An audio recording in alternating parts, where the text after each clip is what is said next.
একবার একজন আমাকে বলেছিলেন, মানুষের জীবন বদলে যায় দুটি জিনিসে, একটা গুলি আর একটা ক্ষমা। আমি তখন বুঝিনি গুলির অর্থ কি, মৃত্যু না জীবন নতুন করে শুরু হওয়া, আর ক্ষমা সেটা কি অন্য কাউকে দেয়া উপহার নাকি নিজের মধ্যে পাওয়া এক ধরনের মুক্তি। বছরগুলো কেটে গেছে, সেই কথা ভুলে যেতে বসেছিলাম, কিন্তু একটা ঘটনা, একটা সকাল আর একটা শরীরের নুয়ে পড়া আমাকে আবার মনে করিয়ে দিল সব কিছুর শুরু কখনোই আমরা বুঝি না, তবু একটা শুরু ঠিকই থাকে। কথাগুলো একজন বয়স্ক লোকের, যিনি বসে আছেন পুরনো কাঠের চেয়ারে, হাতে ঘোরাচ্ছেন একটা কলম এবং ফিরে তাকাচ্ছেন ইতিহাসের পাতায়। সাল 1981। এক মসজিদে সকালবেলার ভাষণ। মানুষ দাঁড়িয়ে শুনছে এক নেতার কথা। ধর্ম, ন্যায়, আত্মত্যাগ, এই 3 শব্দে তার বক্তব্য বোনা। হঠাৎ বিস্ফোরণ। আলো আর শব্দ মিশে যায় আতঙ্কের এক অভিজ্ঞতায়। ধোঁয়ার মাঝে এক শরীর পড়ে আছে মেঝেতে। লোকেরা ছুটে আসে, কেউ বাঁচে, কেউ বাঁচে না, কিন্তু যিনি পড়ে আছেন তার ডান হাত আর কোনোদিন আগের মতো হয়ে ওঠেনি। কেউ তখন ভাবেনি এই লোকটি একদিন পুরো দেশের ভবিষ্যৎ নির্ধারণ করবেন। এই এক হাতে তিনি সই করবেন ইতিহাসের 1000 পৃষ্ঠা। আমাদের জীবনের সবচেয়ে বড় বাঁকগুলোর পরিচয় প্রথমে ধরা পড়ে না। যেমন কেউ জানে না কোন শিশু একদিন কবি হবে, কোন কিশোর যুদ্ধবাজ হবে, আর কোন ধর্মীয় শিক্ষক একদিন পৃথিবীর বিপ্লবের অভিভাবক হয়ে উঠবে। কেউই সেদিন জানতো না এই বোমা, এই হাত, এই রক্তই রচনা করবে পরবর্তী 3 দশকের শাসন ব্যবস্থার কেন্দ্রীয় নামটি। তার নাম আয়াতুল্লাহ আলী হোসাইনি খামেনি।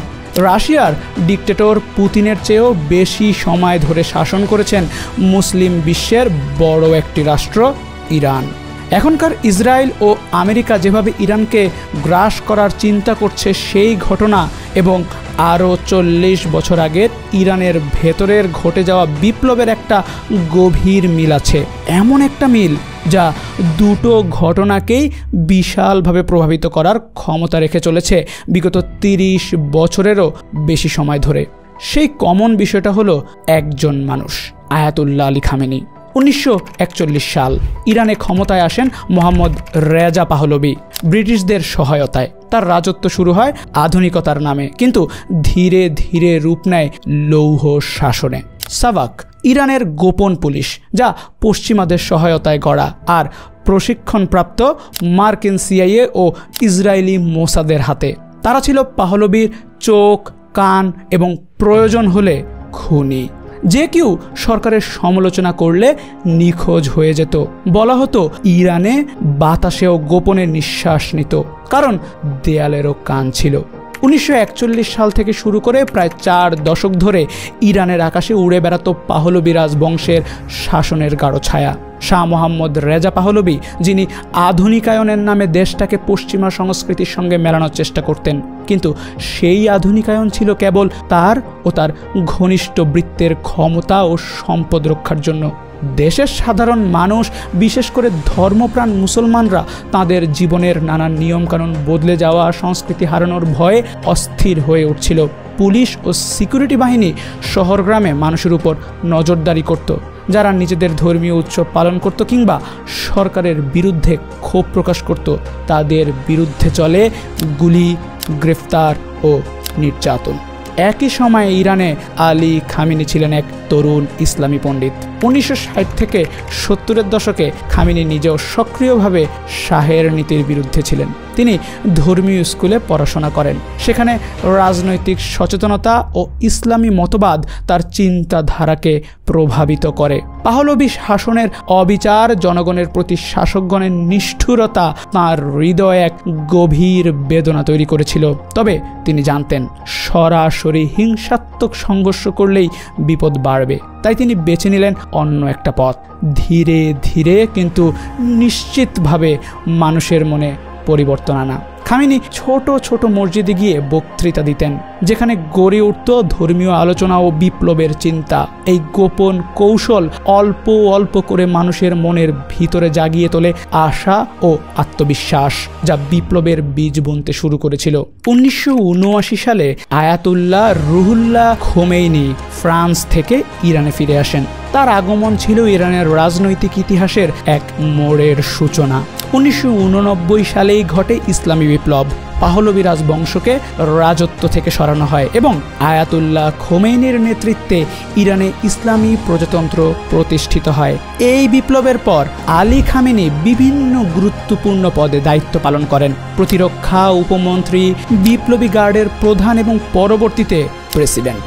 1981 সালের একটি বোমা হামলায় তিনি গুরুতর আহত হন, যার ফলে ডান হাত আংশিক পঙ্গু হয়। তবু রাজনৈতিক প্রভাব কমেনি, বরং বেড়েছে।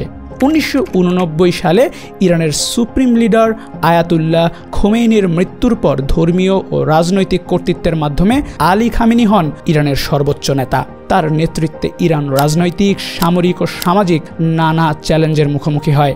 এই হলো তার যাত্রার শুরু, যেখানে ছোটবেলার সাধারণ জীবন থেকে ধীরে ধীরে বড় ভূমিকা নেয়া এবং তীব্র পরিবর্তনের সময় তার অবস্থান গড়ে ওঠে। 1981 থেকে 1989 সাল পর্যন্ত তিনি ইরানের প্রেসিডেন্ট হিসেবে দায়িত্ব পালন করেন। এই সময় তিনি যুক্তরাষ্ট্র ও পশ্চিমাদের প্রতি কঠোর অবস্থান নিয়েছিলেন, যাকে তিনি দেশীয় সার্বভৌমত্ব রক্ষার অপরিহার্য অংশ মনে করতেন।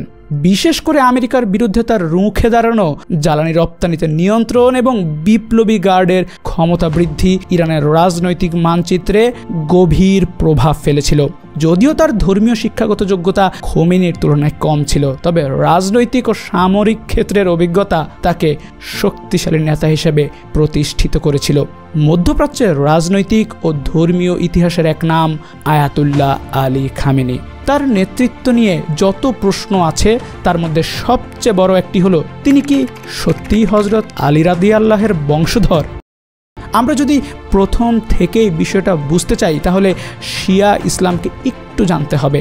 শিয়া মুসলিমরা বিশ্বাস করে নবী মুহাম্মদ সাল্লাল্লাহু আলাইহি ওয়াসাল্লামের পরিবার অর্থাৎ আহলুল বাইত এর বংশধররাই প্রকৃত আধ্যাত্মিক ও রাজনৈতিক নেতা হতে পারেন। তারা মনে করেন রক্তের সঙ্গে সঙ্গে আধ্যাত্মিক উত্তরাধিকারও বংশের মধ্য দিয়ে চলে আসে, আর এই বংশধররা ইমাম বা নেতা হিসেবে দায়িত্ব পালন করেন। আলী খামেনির পরিবার সাদাত গোত্রের। সাদাত মানে হলো নবী মুহাম্মদের পরিবারের বংশধর। ইরানের শিয়া সমাজে এই পরিচয় খুব গুরুত্বপূর্ণ। এটি শুধু ঐতিহাসিক বা পারিবারিক ব্যাপার নয়, বরং এর সঙ্গে সামাজিক ও রাজনৈতিক মর্যাদাও জড়িত। কারণ যারা আহলুল বাইতের বংশধর হিসেবে স্বীকৃত, তাদের এক বিশেষ সম্মান দেওয়া হয়। আয়াতুল্লাহ আলী খামেনি এর উপাধির শেষ অংশ খামেনি এসেছে খামেন নামক একটি শহর থেকে, যা ইরানের আজারবাইজান প্রদেশে অবস্থিত। এটি ইরানের উত্তর পশ্চিমাঞ্চলের তাবরিজ শহরের কাছাকাছি। খামেনি কোনো একদিন হঠাৎ করেই এই দাবি করেননি, বরং ধাপে ধাপে, বিশেষ করে 1980-এর দশক থেকে তার সরকারি ভাষণে এবং ধর্মীয় প্রতিষ্ঠানের বক্তব্যে এই দাবির ছাপ দেখতে পাওয়া যায়। 1989 সালে তিনি ইরানের সর্বোচ্চ নেতা হিসেবে আসার পর এই দাবিটা সরকারিভাবে ব্যাপকভাবে স্বীকৃত হয়। এর ফলে তার রাজনৈতিক ও ধর্মীয় নেতৃত্ব আরও দৃঢ় হয়। এই দাবির পেছনে বেশিরভাগ তথ্যই পারিবারিক দলিল, ঐতিহ্য ও মৌখিক ইতিহাসের উপর নির্ভরশীল। সেই কারণে ইরানের ভেতর এটি ব্যাপকভাবে বিশ্বাসযোগ্য হলেও আন্তর্জাতিক ইতিহাসবিদ ও গবেষকরা এখনও এই দাবিকে সম্পূর্ণরূপে নিশ্চিত করতে পারেননি। সুতরাং খামেনি কি সত্যি হজরত আলী রাদিয়াল্লাহু তাআলা আনহু এর বংশধর? এই প্রশ্নের একদম চূড়ান্ত উত্তর পাওয়া কঠিন। তবে এটা পরিষ্কার যে এই দাবি তার নেতৃত্বের একটি গুরুত্বপূর্ণ অংশ, যা বিশ্বাস, ঐতিহ্য আর রাজনীতির জটিল মিশ্রণ। আজ এই খামেনির আমলেই ইরান হয়তো হবে নিউক্লিয়ার শক্তিধর রাষ্ট্র। বলা যায় ইসলামী রাষ্ট্রদের মধ্যে অন্যতম শক্তিধর রাষ্ট্র ইরান।